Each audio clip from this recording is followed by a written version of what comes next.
Kendrick told us, watch the party die. And it looks like the party is starting to slowly but surely die. We're going to get more into what we mean when we say that. Welcome back to the Voiceovers Podcast from 24K Local.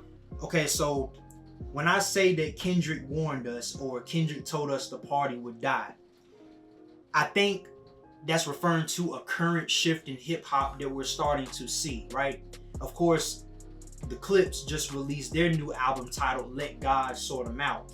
And with that album, I think, especially when we're talking about today's standards and how hip-hop has so-called evolved to a different sound, this album was very, very lyrical heavy. I would say a lot of stories being told, and it felt like it was a traditional type of hip-hop album. Something that you would expect us to get more so in, say, the 2000s or even the 90s. Something that I think hip-hop has kind of went away from. I feel as time has gone on, hip-hop has gotten more into the melodic lane, into the pop rap lane, if you will. Lyricism has almost been looked down upon, which is insane because this is hip-hop. Not everybody has to be a lyrical, spiritual miracle, if you will, but a lot of the greatest rappers of all time have always been saying something. Whether it was something of substance or they had crazy bars, insane wordplay, and the usage of metaphors and double and triple entendres, that is what hip-hop has traditionally been, especially when you're talking the greatest rappers of all time. And I feel that hip-hop fans, die-hard hip-hop fans, are sick and tired of the gimmicky rap. What is your take on it? I mean, it's a mix and match because, you know, you mentioned the melodic rap, and I personally, that's my favorite part of rap. You know, I like you know, songs where they singing and rapping, but when you mix it together, it's like, it's a cool fusion, if you will.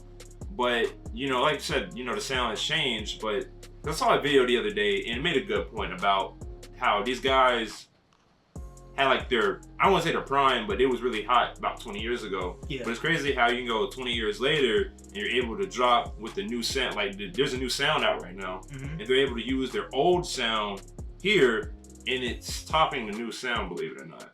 Yeah. That's the crazy part about it. And it shows skill and longevity, if you will, you know what I mean?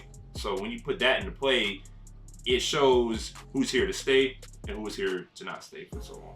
I think that's true, but also there's been this thing in hip-hop especially. I've noticed it in a lot of hip-hop fans. They assume that when a rapper is not always selling a lot, or when someone's not selling as much as a Drake, a Travis Scott, a Playboi Carti, they automatically deem their music or their albums as mid or bad, and that's just simply not true. A lot of hip-hop fans have started to confuse high sales as high quality, and that's just not the case. You can sell 1 million records and your music still be fucking garbage. That's a fact. That's fair. And even though that the Clipse album is right now, I think is set to have sold 90,000 copies in this first week, and I still think that's good. Yeah. Because not every, and you got to think, the Clipse, correct me if I'm wrong, they have not released an album together since the 2000s. Correct me if I'm wrong, but I believe that was the last time that they released an album together. And the fact that they can come out in the modern day and still sell damn near 100,000 copies in their first week, I still think that's good. The sad reality, you're going to have some hip-hop fans that only care about numbers, and they're going to look at this as a failure, but that's not the case. I think that this album, Let God Sort 'Em Out, is easily an album of the year contender, at least for the genre of hip-hop. Right now, I have it as the best album of the year. Let's speak on that. You know, I've listened to both albums. I spent time with both. You know, I listened to the Clipse album in the car with you, and then I listened to Jack Boys. Personally, Jack Boys could have been better. I was expecting more of it, and we talked about this. I expected more like a Dreamville Revenge of the Dreamers, where like all the artists are more involved in it and less of J. Cole. Well, like J. Cole was involved a lot in the Dreamers, but he let his boys on the Dreamville label Yeah. You know, he let them. You know, he let all of them They had do their the thing. shine on the album. Yeah, versus Jack Boys, it was a lot of Travis Scott. I think like 1 or 2 Sofego songs. Not a lot of Shaq West. No, not a lot of Shaq West. Don Toliver. Well, Don Toliver had like a little more, but the whole point of it is like, I guess I was expecting more of the label to do the thing versus Travis and these features. And I saw how everybody was talking about 21 and the ad libs. I remember listening to that song. I was like, okay, 21's on the song, but I didn't hear him rap anything. It was just a bunch of ad libs. Glorilla's verse was cool. Dang, who else was? Oh, Cardi actually had a decent feature, and I'm not a big Cardi fan, but you know, it was decent, you know. So going back to all of that, going back to the Clipse album, it had features. You know, Pharrell was on it, Kendrick was on it, and you know, Kendrick's verse is pretty cool. But it shows skill versus popularity. Now, just because you're popular doesn't mean you're bad, and just because you have skill doesn't mean you need the popularity.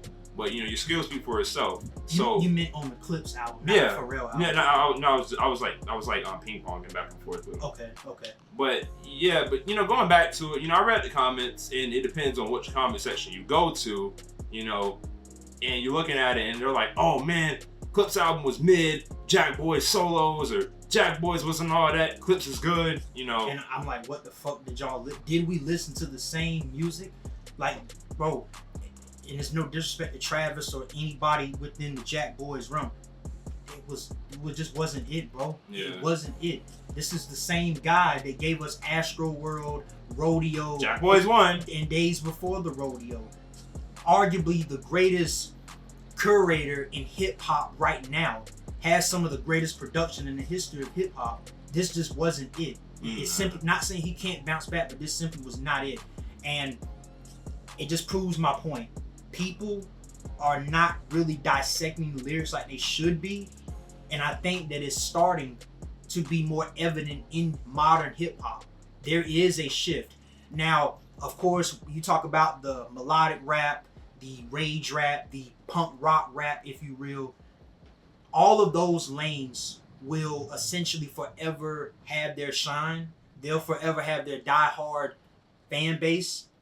But when we're talking about the essence of hip hop, when we're talking about the key recipes, traditionalism in hip hop, this album, Let God Sort 'Em Out, I think is a very great example of it, especially in the modern times. And I think this is kind of what Kendrick meant when he was saying, watch the party die. We're going to be able to separate the boys from the men in hip hop. We're going to be able to separate the real rappers, the real hip hop artists from the gimmick rappers, or from the rappers that are not really hip hop. I think that's what Kendrick meant when he said, watch the party die. He warned us. But here's the thing though, the sad part about it is, since numbers exist, they'll always exist. So there'll always be that fan base who goes after the numbers, no matter what. Because, you know, the human population is always growing. That's the difference between streaming and sales back then. There was less people back then. Now there's more people. Everybody has access to the music. Exactly. Back then, you know, you had to. We're good. Okay. But back then, you know, you had to be in like a certain age to even get a CD, or you know what I mean. Versus nowadays, you can just go on Spotify, YouTube, and that counts as a stream. Exactly. Versus back then, you know, you had to buy it. It had been more your age audience. Nowadays, you know, just everybody listens to it. So you always have the people who never saw that side of music talk about numbers, versus people who saw that side of music and numbers and will tell you which one means it at the end of the day. Exactly. And to close it out, you know, like I said, anybody that's a big fan of melodic rap, a rage rap, I mean, salute to you. I'm not hating on that genre. It's just that if you ask me personally, while it's still a form of hip hop, or like you could say a higher evolution because of how music and how times have changed, I just don't think that is real hip hop. At least it's not my cup of tea. It might be yours, but it's not mine. And I think that people that are like diehard hip hop fans are starting to see the big difference between what is hip hop and what is not really hip hop. And that's all that I wanted to talk about in this video when I said Kendrick warned us that, you know, the party would die. And I think it is starting to slowly, I think die is more of a metaphor, but it's starting to dwindle down more so. And that's all that I wanted to say in this video. But I appreciate everybody for watching. thank you guys so much for rocking with us. We're almost at 600 subscribers. We appreciate you all. What's God up, buddy? bless you. Yes, we have our short film coming soon. Stay tuned for that. There will be a trailer coming out very soon for that. If you're new to the channel, hit that subscribe button. We have plenty of content on the way. Comment down below what you think of our discussion, and overall, what are your thoughts and opinions on modern hip-hop? Is there a shift? Is there not? Let us know down in the comments. And until next time, peace and love to everybody.